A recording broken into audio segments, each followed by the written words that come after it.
Doutor Tiago, você poderia dar para a gente um panorama sobre a colonização do Brasil e os impactos que teve nas comunidades indígenas e afrodescendentes?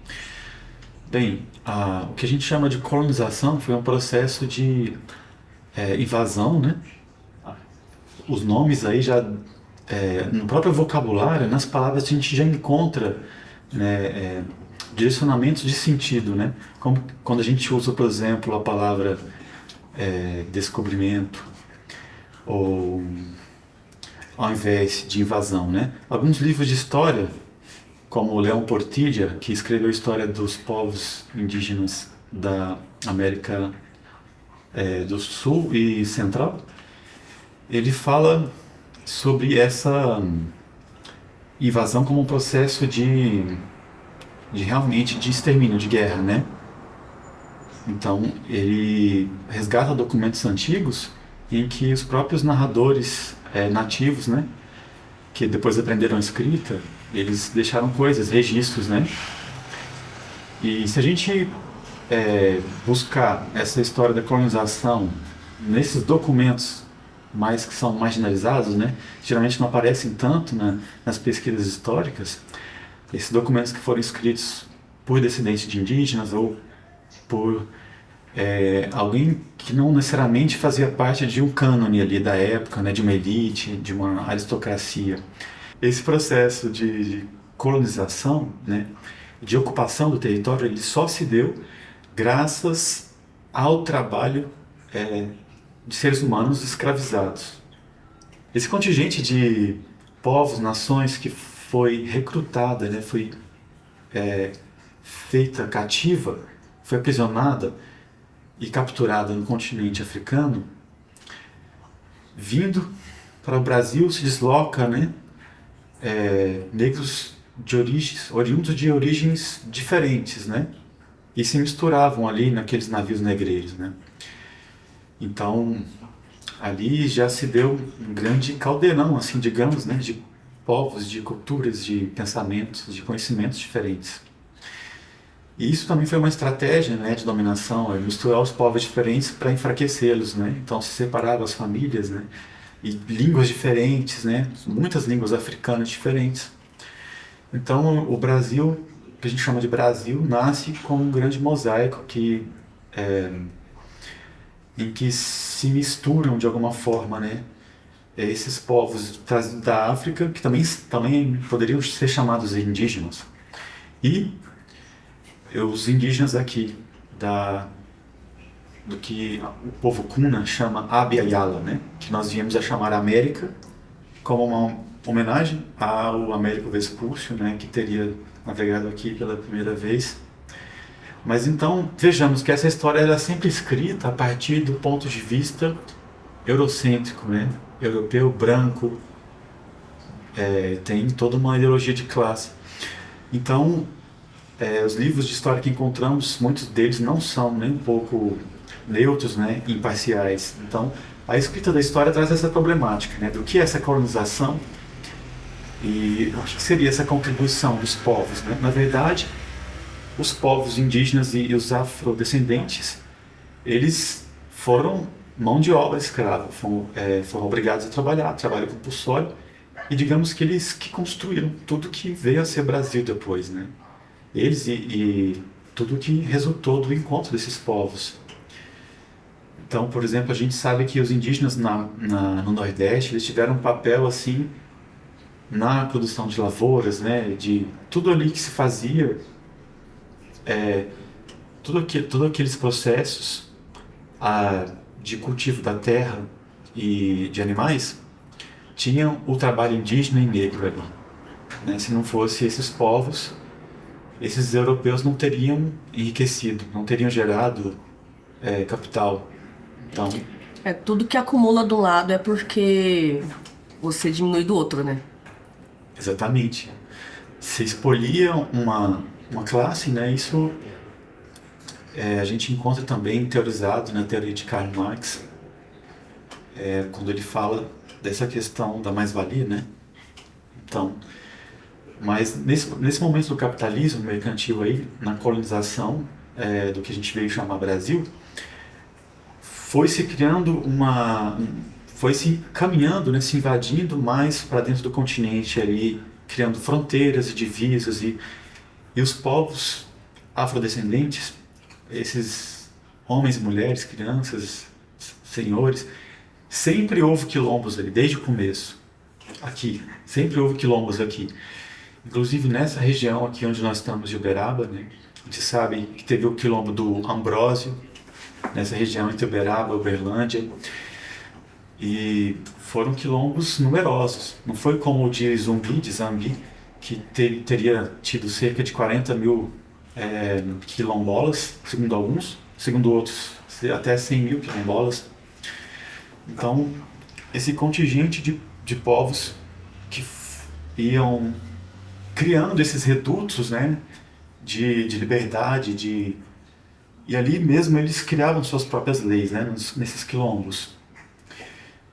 Então eles foram se encontrando nesses espaços que ficavam à margem, digamos assim, do mundo habitado ali pela visão europeia, segundo a visão europeia, né, porque os europeus não tinham adentrado tanto até o continente. Então esse processo de adentrar as terras do litoral para dentro do continente, ele se deu graças tanto à fuga dos escravizados, dos negros escravizados, dos afrodescendentes escravizados, quanto da captura deles, porque os senhores que capturavam os aquilombados, eles recebiam do governo imperial aquela lavra de terras ali, onde existia aquele quilombo, se eles conseguissem capturar todo mundo e destruir. Então a gente vê que esse conflito colonial é, na verdade, uma guerra, né? Sim. Essa sua fala remete muito à nossa próxima pergunta, né? Que como essa expropriação de terras, né? E essa imposição de uma nova ordem social, ela afeta essas comunidades, como que tudo isso afeta. E eu acho que é o que você acabou de falar, sobre essa questão de surgirem novas comunidades a partir desse refúgio, de busca por refúgio. Esse processo de endemonização do afrodescendente, do negro, né, da negra, é um processo em que se criou um imaginário, né, vários imaginários, né, se criou ideologias em torno, né, do que é a religião dos afrodescendentes, do que seria, né, segundo uma visão europeia, branca. Então essa visão se disseminou e criou-se, isso se disseminou também como uma forma de repressão, de exclusão, de segregação, de dominação por parte das classes, né, brancas. E essa estigmatização, né, da religião, do corpo, da fala, do sotaque, né, de todos os trejeitos que acompanham esse ser negro. Então, todo esse processo de estigmatização foi um processo que ele começa, né, com a escravidão, mas depois da escravidão ele continua, depois da abolição, né, simbólica da abolição legal da escravatura, é um processo, esse processo de estigmatização continua. Ainda hoje, né, a gente, 524 anos depois da invasão colonial europeia no Brasil, nós vivemos os efeitos desse momento inicial, né, que foi um efeito, assim, se a gente pensa nos milhares, nos milhões de negros e negras que vieram para esse continente, transladados, né, e geraram descendentes aqui, e se multiplicaram também, e se misturaram com outros povos, né, então eles trouxeram das suas matrizes africanas muitas memórias, e essas memórias, elas estão aqui, elas estão presentes, mas de forma velada, né, estão presentes nos traumas, mas também estão presentes nos ritos que ainda sobrevivem, nas línguas, como o Yorubá, por exemplo, a gente pode citar uma, né, muito importante, mas muitas outras, né? Inclusive nas comunidades quilombolas a gente tem muitos testemunhos dos mais velhos, né? E essa memória ela repercute nos costumes também, na alimentação, né? Todo esse aporte africano no Brasil, através dos filhos e filhas de África, ele repercute, continua hoje, de muitas formas, sobrevive, né? Ele busca sobreviver em uma luta por resistência justamente a esse apagamento da memória, né? Então essa memória, ela está de alguma forma soterrada, mas ao mesmo tempo nesses movimentos de coletivos, de grupos, né? De comunidades que se reúnem, negros e negras, eles resistem a esse apagamento justamente através da criatividade da sua religião, dos seus deuses e deusas, né? Das suas danças.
Quando a gente pensa em música sacra, a gente, no primeiro momento, a gente pensa numa música europeia, né? Sim. Porque o sagrado, na concepção dominante, hegemônica, é um sagrado controlado pelo dogma que é imposto também, né? Mas, quando a igreja ela passa a abrir espaço para as comunidades negras e passa a integrar, né, de alguma forma, né, buscar integrar, como nós temos, por exemplo, na Igreja do Rosário, em Uberlândia. Aqui em Uberaba havia também uma Igreja do Rosário que foi demolida, mas esse conceito do sagrado, se eu for numa visão de matriz africana, por exemplo, Yorubá, o que é o sagrado para o povo que fala a língua Yorubá, né? O que é sagrado para alguém ali de Mali, de Moçambique? Agora, o que é o sagrado aqui, no Brasil, desde uma perspectiva hegemônica? Bom, a gente sabe que a igreja é um espaço de culto, onde ali se executa um rito, né?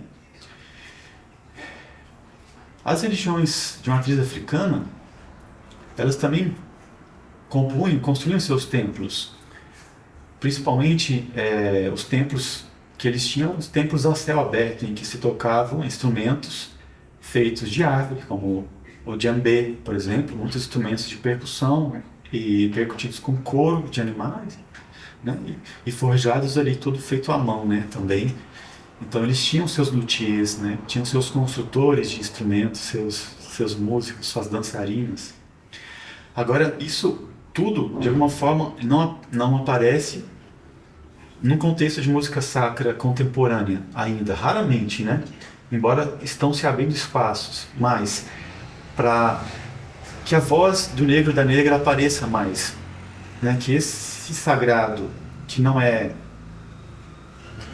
idêntico, que não é igual à concepção do sagrado desde da perspectiva hegemônica europeia, de alguma forma, esse caldeirão ali, por exemplo, quando se dá um espetáculo em que as pessoas, os negros e as negras, ocupam esses espaços como as catedrais, né, as capelas, então a gente não pode dizer que existe uma fusão de culturas, porque eu não acredito que as culturas possam se fundir e uma possa deixar de ser o que era e simplesmente mergulhar. Pode existir a aculturação, transculturação, mas a pesquisadora boliviana Silvia Ribeira Cusicanqui, ela fala que não existe essa coisa da hibridez, uma coisa híbrida. Ela diz que existe uma justaposição. Então a gente pode pensar o sagrado na música sacra como uma justaposição, né? Quando a gente escuta ali a voz do negro, por exemplo, tem uma missa que foi composta por Egberto Gismonti como um requiem, né? Para o funeral do Itamar Assunção, que é um compositor e músico negro brasileiro. Então, mas ali tem toda aquela tradição da música europeia, né? Só que ali se agregam alguns elementos da culturas de etnias e línguas de matriz africana, né? Você poderia falar pra gente sobre a importância dos quilombos, né, na resistência à escravidão e na preservação das culturas afro-brasileiras? Quando a gente fala em preservação das culturas afro-brasileiras, a gente já admite aí que a coexistência desses povos aqui criou uma outra coisa que não era nem africana nem brasileira, ou era algo que costurava, né, as duas, que de alguma forma tecia um tecido aí, como dessa herança, memória que se traz de África, né, e de alguma forma se perpetua ali escondido, né, de um negro para seu filho, sua filha, embora a vida nas senzalas ainda é pouco estudada, né, fala-se muito pouco, mas nos quilombos a gente sabe que se reuniam não só negros, mas também indígenas, né, se misturavam de alguma forma, embora a convivência entre negros e indígenas nem sempre fosse amistosa, eles de alguma forma também conviveram nos quilombos, em certa medida. E nos quilombos se aquilombavam ali também povos de origens diferentes, né? Com o passar dos séculos, século XVI, XVII, XVIII, esses quilombos foram se proliferando e adentrando o continente, né? E ali é um verdadeiro, o que a gente poderia chamar de um caldeirão, né? Em que fermentavam ali toda essa multiplicidade, né? Essa variedade de línguas, de sotaques, que também foram sendo esquecidas, né? Principalmente quando o português vem a ser a língua imposta, né? Como por lei, né? Os quilombos chegaram a ser numerosos, né? Chegavam a congregar dezenas de milhares de pessoas, e ali eles traçavam as próprias regras, né? E não raro se debatiam, defrontavam com as tropas que queriam reescravizá-los, né? Devolver a seus senhores ou vendê-los, né? Para outros, né? E lucrar em cima, vender aquele ser humano, né? Sim. Aquilombado. Então ali existia geralmente o rei e a rainha, né? E o rei dos quilombos, ele tinha várias mulheres. Então era um pouco parecido com o que existia e existe ainda em algumas nações na África ainda hoje. E muitos deles resistiram até quase no século XIX, né? A gente pode falar assim. Mas essa é uma história que não é muito falada também, porque os próprios livros de história são muito raros, escassos, que versam acerca disso. Então, a gente precisa de mais aprofundar nesse tema. Embora o que a gente possa falar assim, em suma, né, em síntese, dessa contribuição, digamos assim, né, dos quilombos para essa o que a gente chama hoje de cultura afro-brasileira, de heranças, né, de culturas afro-brasileiras, eu acho que o quilombo representa justamente isso, essa resistência em se integrar e se entregar. Porque se integrar totalmente no mundo branco aqui seria deixar de ser negro, abandonar tudo que você tinha de lembrança, de memória, esquecer que você foi escravizado, inclusive, né, amordaçado. Então os quilombos tinham essa função social também de encontros, né, de rodas, de música, de danças, de tudo que eles trouxeram e criaram também, recriaram, né, aqui nessas terras.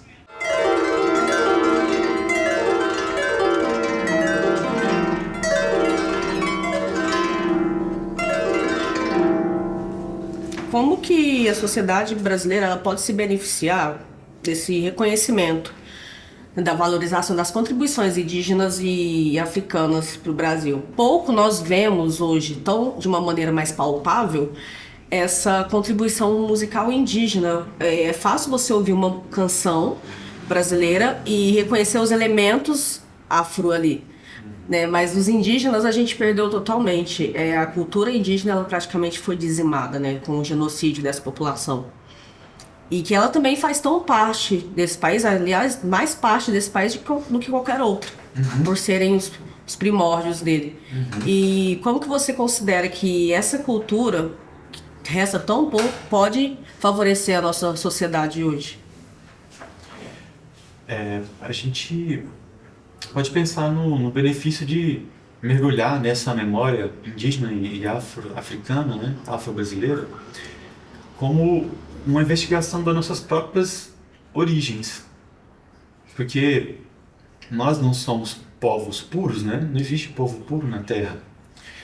Tudo é mistura, né? Todos são povos que se encontram, se desencontram. Então, em primeiro lugar, eu vejo na dimensão da investigação das próprias raízes, né?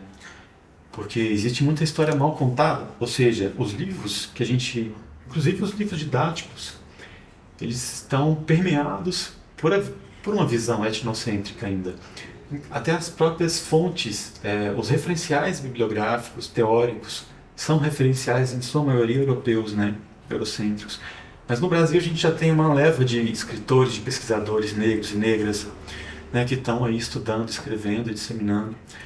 Mas, embora sejam muito pouco lidos e discutidos, debatidos nas universidades, né? Porque a maioria da universidade ainda é branca, né? Sim. Nas universidades estaduais, federais. Mas temos, por exemplo, na Universidade de Brasília, o professor Baniwa, ele é de origem do Alto Rio Negro, na Amazônia, e ele tem feito ali pesquisas, né, com o povo amazônico, com os indígenas ribeirinhos, população, com os quilombolas também. E ele fala que na Universidade de Brasília hoje os negros indígenas ali estão sendo maioria agora, né? Mas por causa de toda uma série de políticas que se implementaram, né? Então acho que o primeiro benefício de se estudar toda essa problemática das culturas afrodescendentes no Brasil é justamente restituir a esses povos uma memória que foi apagada, né? No plano epistêmico, por exemplo, da pesquisa, no plano urbano, político-social, dos monumentos, né? Das construções históricas. Então, acho que esse é o grande benefício, reescrever essa memória, essa história que ainda é pouco escrita, pouco falada e pouco discutida nos ciclos universitários, logo pouco disseminada nas escolas mesmo, né? Não está aqui na nossa lista de perguntas, mas eu tenho uma curiosidade ainda. Nós, né, somos artistas que nos propomos a estudar e a trazer ao público um pouco, pelo menos, de toda essa parte cultural que é rechaceada, que vem sendo perdida. No seu olhar, qual é o tamanho da importância dos nossos artistas quando eles trazem à tona isso? Você considera que tem um peso maior? socialmente falando? Com certeza, quando os nossos artistas assumem que também são negros, por exemplo, a música de André Bujanra, que ele fala, ele é branco, né? Assim, mas ele diz: Eu sou negro, orixá me abençoou. Então, ele traz um pouco dessa reviravolta, né, digamos, nas identidades, né? Porque nós temos brancos que querem ser negros, muito poucos, mas que de alguma forma querem assumir que seus ancestrais têm alguns negros, né, na sua família. Eles querem assumir essa parte que foi também é reprimida, né? Ou também temos negros que, pela repressão e pelo trauma, às vezes se envergonham de ser negros, né? Então, eu acho que quando um artista se levanta, assim, né, nas ruas, nas galerias, seja onde for, no teatro, na música, ele está também se manifestando e se pronunciando por direito, né, de erguer uma voz, vozes que precisam ser ouvidas, né? Sim, eu acho que a arte educa de uma forma não incisiva, né? Ela educa de uma maneira sutil. E o artista, ele acaba sendo, de certa forma, um educador social quando ele se propõe a ter esse papel também. Que as pessoas escutam não com os ouvidos de quem está numa sala de aula, mas como uma experiência que ele está adquirindo ali naquele espetáculo, independente de qual seja. É verdade. E é uma intervenção, né, no Sim, imaginário, nas emoções, no sentido das pessoas. Que esse artista performer e que também é um agente social, uma agente social, fazendo uma verdadeira intervenção no nosso imaginário e produzindo frutos para uma mudança de consciência, de concepção, né, de percepção do problema. sim. Bom, para a gente ir encerrando, a gente queria saber quais são as suas esperanças aí para o futuro dessas comunidades em termos de reconhecimento de direitos e de preservação cultural. Os reconhecimentos dos direitos, eles estão acontecendo, mas não graças a nenhum milagre, graças à luta desses próprios negros e negras, indígenas, quilombolas, populações não hegemônicas, ribeirinhos, todos os que estão lutando, batalhando pelos seus direitos, né, indo fazendo manifestações públicas, caminhadas, né, ocupações dos espaços lá em Brasília, por exemplo, como tivemos acampamentos vários em 2023, 2022, 2021. Isso vem se intensificando desde 2019, né, que alcançou um ápice em 2022 com um governo totalitário que se instalou no Brasil e buscou uma ordem tirânica, né, impondo repressão a diversos segmentos sociais. Então essa luta ela continua. Ela falta muito ainda para ser feito, mas muito já se alcançou, né? Graças a esse sangue derramado na terra. Esse sangue que demarca a terra é o sangue da resistência dos próprios povos que se levantam e reconhecem seu direito de alguma forma, têm consciência, né, de terem sido expropriados. Então eles mesmos se mobilizam com ajuda, com alianças sociais e buscam efetivar, tornar eficazes, né, as leis que já foram implementadas, lutar por modificações, novas leis, né, para que tudo isso se concretize, né? Embora muito ainda resta ser feito, digamos, né, nesse âmbito social, psicológico, com relação a preconceitos, né, a segregação, toda essa problemática que a mulher, o homem negro, os indígenas, as indígenas, a população LGBT que mais enfrenta aí hoje, né? Então, eu acho que é isso. O grande desafio é fazer valer os direitos que já existem e continuar as discussões, os grupos, os coletivos se fortalecerem para tornar eficazes, né, as políticas, implementá-las e fazê-las valer, e ampliar os espaços que esses povos, essas gentes segregadas, ocupa na sociedade, né?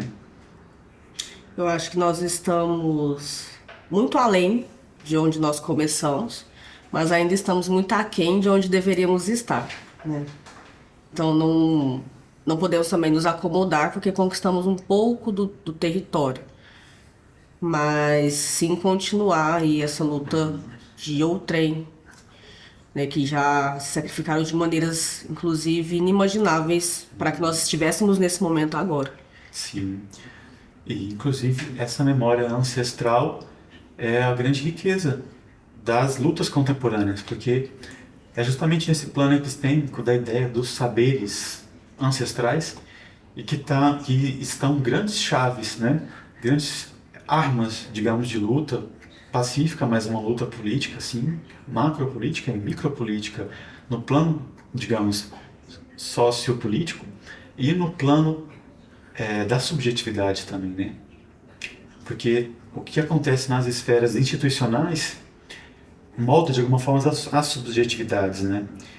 E quando as pessoas marginalizadas elas se unem, se reúnem, seus coletivos, se entramam, né, como tecidos, reconhecendo o que são mesmo, né, que são como irmãos e irmãs, né? Eu digo porque uma das estratégias de segregação e dominação é justamente a atomização dos povos, a atomização, fragmentação das comunidades, das pequenos agricultores, né? Comunidades quilombolas. Então, existem políticas contrárias, né, à permanência desses povos nessas terras, porque existem interesses fundiários.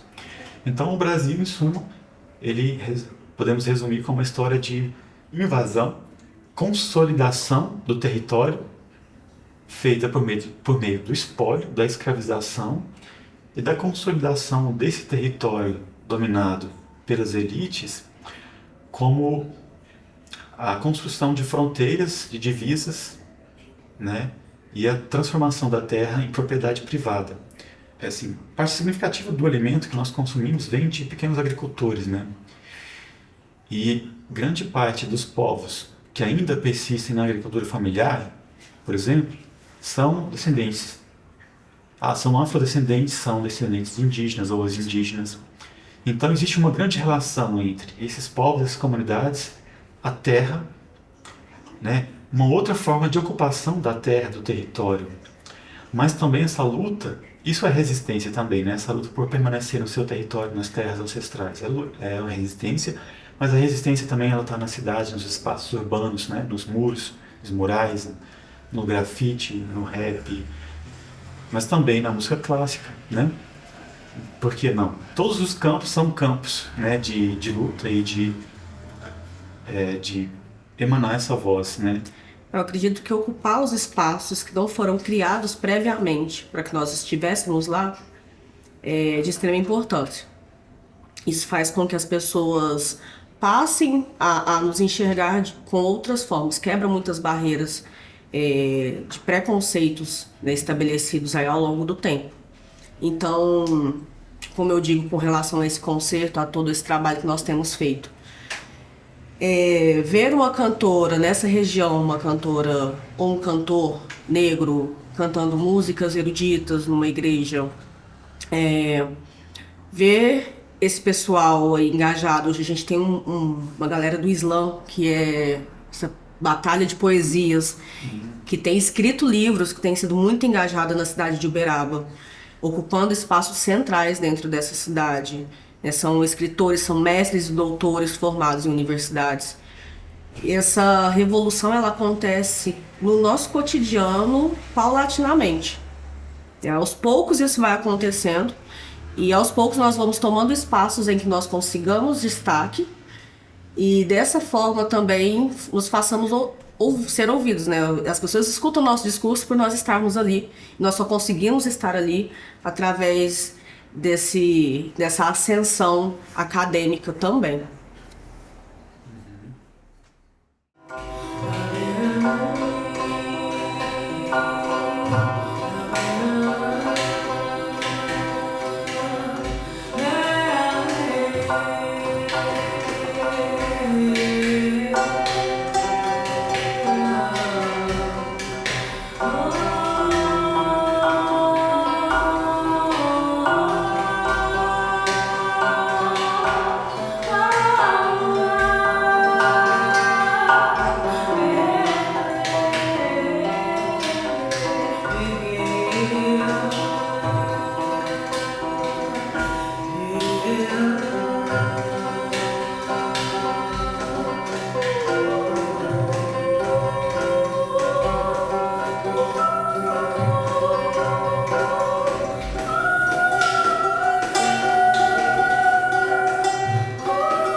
Cristo.